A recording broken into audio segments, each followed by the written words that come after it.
হুজুরের মাহফিল, হুজুরের সাদকাই তো আল্লাহ আমাকে কোটিপতি করেছে। জোরে বলুন না সুবহানাল্লাহ, জোরে বলা গেল না আলহামদুলিল্লাহ। হুজুরের মোহাব্বত, সেটা কথা বলতে হুজুর মুহিব্বুহু না, হুজুর জান্নাতে আপনি যাবেন, আপনার জামাই যাবে, মেয়ে যাবে, দুটো নাতি যাবে ইয়া রাসূলুল্লাহ। হুজুর ভালোবাসা লোক করে কোথা যাবে?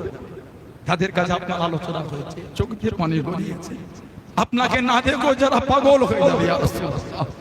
হুজুর সেই ভালোবাসার হাজীদের জিজ্ঞাসা করে, 7 দিন যখন মদিনা শরীফে থেকে যখন আসে, হাজীদের আর পাতা হুজুরের দরবার থেকে ওঠে ওঠে, হুজুরের রওজা দেখে আর পাগলের মতন কাঁদে, ইয়া রাসূলুল্লাহ হুজুর আপনার দরবার ছেড়ে চলে যাচ্ছে।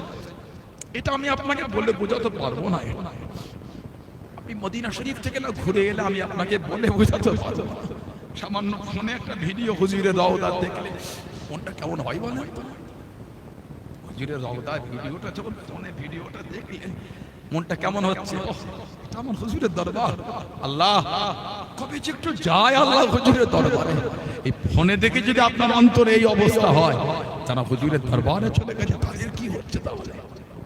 হুজুরের দরবার থেকে যখন হুজুরের উম্মতরা আসে, উম্মতের বুকটা ছিঁড়ে যাচ্ছে, কেন মনে হচ্ছে যদি এখানেই মরতে পারতাম, হুজুরের কদমে যদি একটু জায়গা হতো আল্লাহ। সেটা কথা যেই বলতে মুহিব্বুহু না, হুজুর ভালোবাসার লোক। আমার নবী হেসে হেসে বলছেন, আলী আমি ওয়ারাইকুম, আলী ভালোবাসার লোক, আমাদের পিছনে পিছনে আমাদের কাতারেই আল্লাহ জান্নাতে যাবে। আল্লাহকে জোরে বলা গেল না? আল্লাহ আমাদের কবুল করে না, বলুন আল্লাহুম্মা আমিন, বলেন আল্লাহুম্মা আমিন। আল্লাহ আমাদের আব্বা আম্মা, আমাদের দাদু দাদি, আমাদের আহলিয়া, আমাদের আলা ওলাদ আত্মীয় স্বজন, আল্লাহ মেহেরবানি করে গোটা পৃথিবীর মুসলিম উম্মাহকে আল্লাহ হুজুরের কাতারে আল্লাহ জান্নাত নসিব করে দেয়, বলুন আল্লাহুম্মা আমিন। আর